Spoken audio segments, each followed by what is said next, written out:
Toks gražus rytas. Esu Ramiojo vandenyno pakrantėje.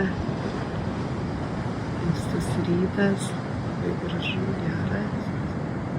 Ir žinot, kol ėjau keliu palei pakrantę, širdyje jaučiau tokį dėkingumą Dievui, kad turiu galimybę būti čia, kad turiu galimybę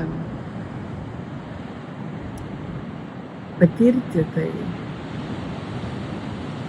Ypatingai, kai aš žiūriu, sakykime, kai paukštis pakyla į viršų, jisai mato didelį paveikslą iš viršaus. Taip žiūrint į mano gyvenimą, aš ypatingai tada jaučiu didžiulį dėkingumą, todėl kad aš žinau, kur aš buvau.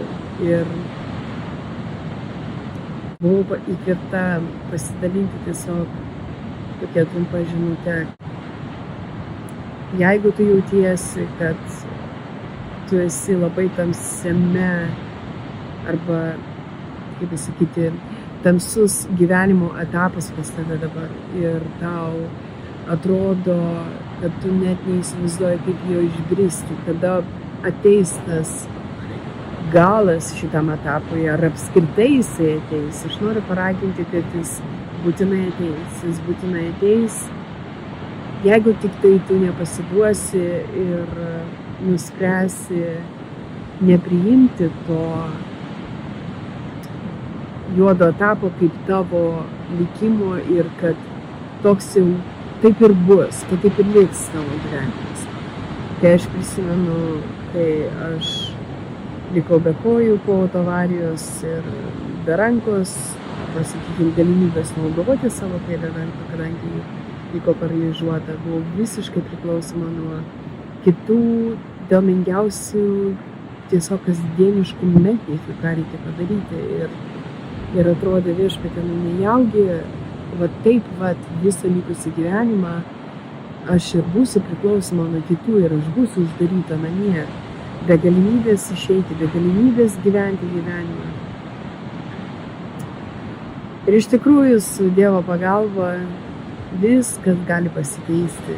Dabar, kai aš stoviu kitam pasaulio gale, ant Ramiojo vandenyno olos,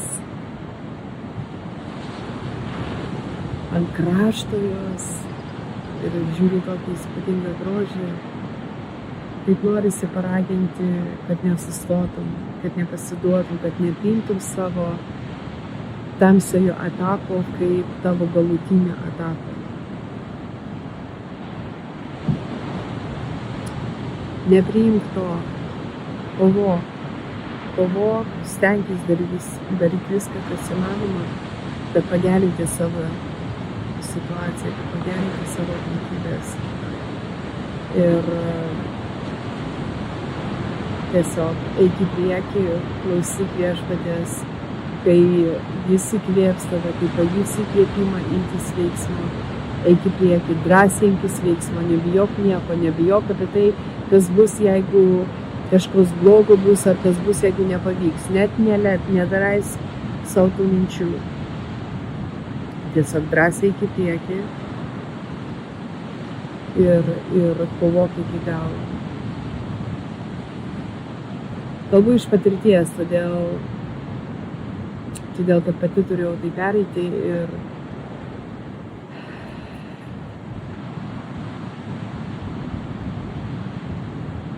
tai verta to. Tai iš tikrųjų verta to. Kad kovok ir tu net neįsivaizduoji, tavo gyvenimas gali taip stipriai pasikeisti, kaip ir manasis. Mano gyvenimas pasikeitė daugiau negu aš galėjau net pasvajoti tada.